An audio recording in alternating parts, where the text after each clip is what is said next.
जय श्री कृष्णा, राधे राधे।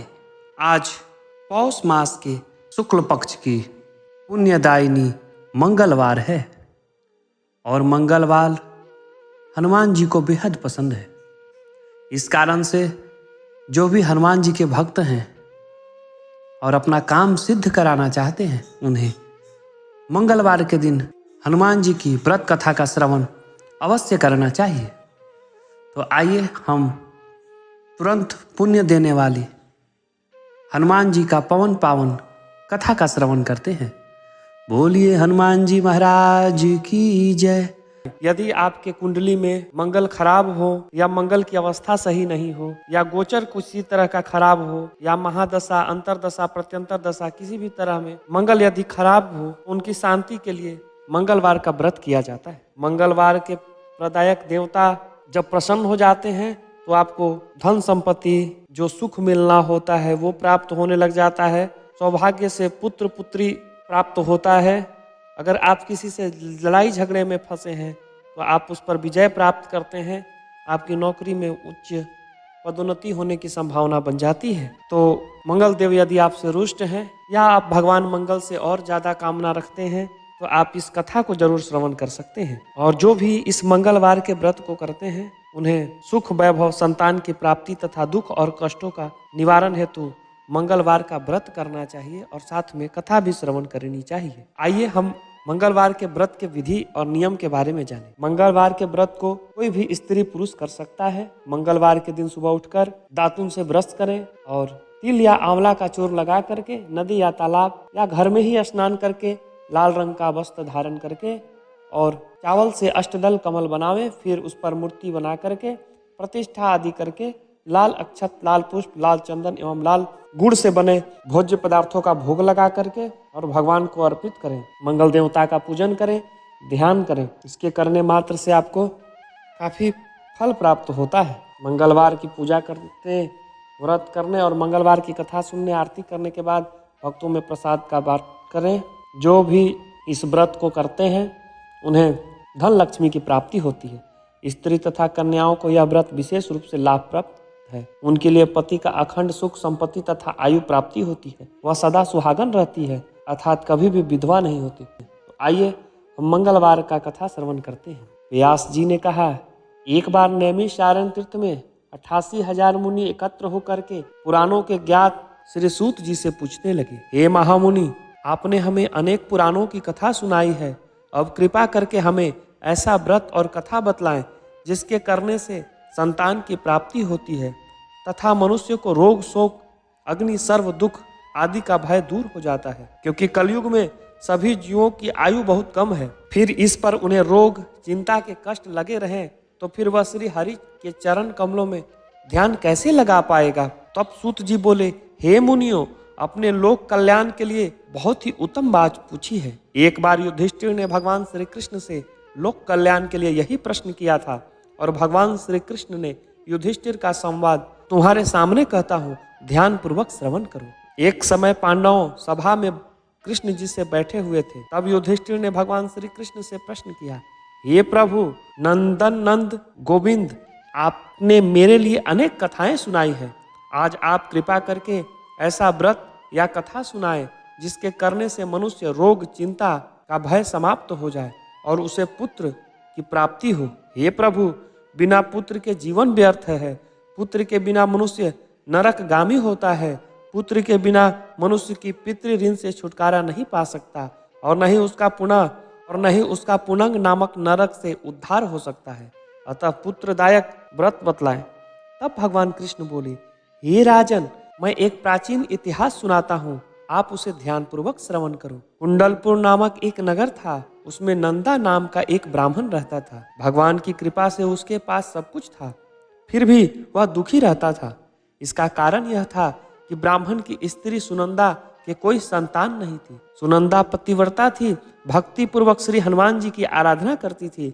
मंगलवार के दिन व्रत करके अंत में भोजन बनाकर हनुमान जी को भोग लगाने के बाद स्वयं भोजन करती थी। एक बार मंगलवार के दिन ब्राह्मणी गृह कार्य में अधिक व्यस्त होने के कारण हनुमान जी को भोग न लगा सकी, तो इस पर उसे बड़ा दुख हुआ और उसने कुछ नहीं खाया और अपने मन में ऐसा संकल्प कर लिया कि अब तो अगले ही मंगलवार को हनुमान जी को भोग लगाकर ही अन्न जल ग्रहण करूंगी। ब्राह्मणी सुनंदा प्रतिदिन भोजन बनाती और श्रद्धा पूर्वक अपने पति को खिलाती, परंतु स्वयं भोजन नहीं करती और मन ही मन श्री हनुमान जी की आराधना करती। इस प्रकार 6 दिन गुजर गए और ब्राह्मणी सुनंदा अपने निश्चित के अनुसार भूखी प्यासी निराहार रही। अगले मंगलवार को ब्राह्मणी सुनंदा प्रातः काल ही बेहोश होकर गिर पड़ी। ब्राह्मणी सुनंदा की इस असीम भक्ति से प्रभाव से श्री हनुमान जी बहुत प्रसन्न हुए और प्रकट होकर के बोले, सुनंदा, मैं तेरी भक्ति से बहुत प्रसन्न हूँ, तू उठ जा और वर मांग।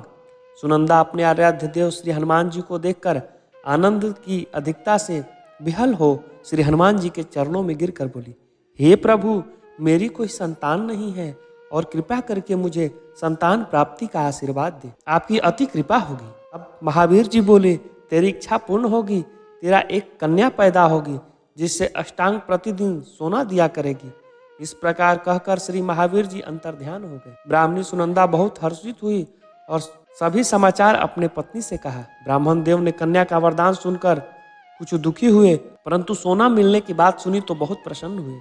विचार किया कि ऐसी कन्या के साथ मेरा निर्धनता भी समाप्त हो जाएगी।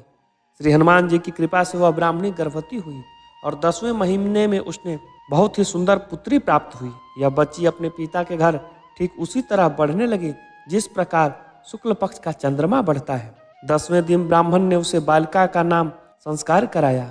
उसके कुल पुरोहित ने उस बालिका का नाम रत्नावली रखा, क्योंकि वह कन्या सोना प्रदान किया करती थी। इस कन्या ने पूर्व जन्म में बड़े ही विधान से मंगल देव का व्रत किया था। रत्नावली अष्टांग बहुत सा सोना देता था। उस सोना से नंदा ब्राह्मण बहुत ही धनवान हो गए। अब ब्राह्मणी भी बहुत अभिमान करने लगी। समय बीतता रहा। अब रत्नावली 10 वर्ष की हो चुकी थी। एक दिन जब नंदा ब्राह्मण प्रसन्नचित था, तब सुनंदा ने अपने पति से कहा, हे पुत्री रत्नावली, विवाह के योग्य हो गई है, अतः आप कोई सुंदर योग्य वर देखकर इसका विवाह कर दें। यह सुनकर ब्राह्मण बोला, अभी तो रत्नावली बहुत छोटी है।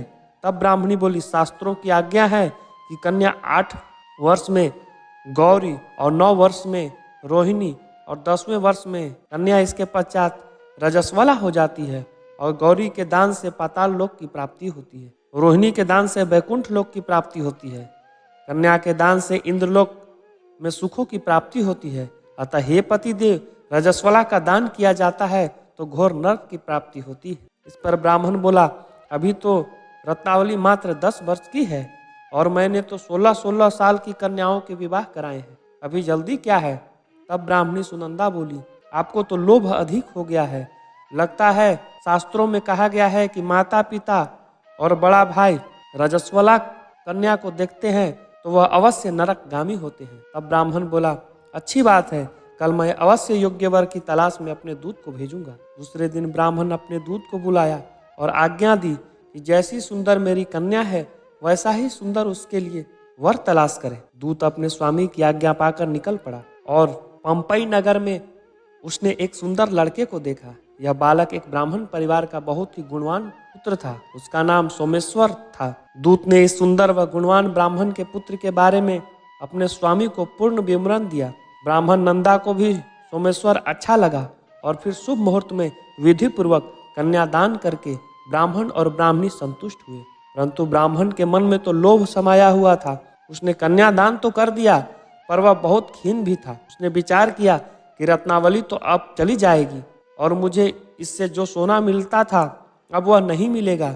मेरे पास जो सब कुछ धन था उसे मैंने विवाह में खर्च कर दिया। अब जो शेष बचा है वह भी कुछ दिनों के बाद समाप्त हो जाएगा। मैंने तो इसका विवाह करके बहुत बड़ी भूल कर दी। अब कोई ऐसा उपाय हो कि रत्नावली मेरे ही घर पर बनी रहे, अपनी ससुराल न जावे। लोभ रूपी राक्षस ब्राह्मण के मस्तिष्क पर छाया जा रहा था। रात भर उसने अपने सैया पर बड़ी बेचैनी से करवट बदलते बदलते उसने एक बहुत ही क्रूर निर्णय लिया। उसने विचार किया कि जब रत्नावली को लेकर उसका पति सोमेश्वर अपने घर के लिए जाएगा तो वह मार्ग में छिपकर सोमेश्वर का वध कर देगा और अपनी लड़की को अपने घर ले आवेगा, जिससे नियमित रूप से उसे सोना मिलता रहेगा और समाज का कोई भी उसे दोष भी न दे सकेगा। सुबह हुआ तो नंदा और सुनंदा अपने जमाई तथा लड़की को बहुत सारा धन देकर विदा किया। सोमेश्वर अपनी पत्नी रत्नावली को लेकर ससुराल से अपने घर की तरफ चल दिया। ब्राह्मण नंदा महालोभ के वशीभूत हो अपनी मति खो चुका था। पाप और पुण्य को उसने विचार न रहा। अपने भयानक व क्रूर निर्णय को कार्य रूप देने के लिए उसने अपने दूत को मार्ग में अपने जमाई का वध करने के लिए भेज दिया, ताकि रत्नावली से प्राप्त होने वाला सोना उसे हमेशा मिलता रहे और वह कभी निर्धन न हो।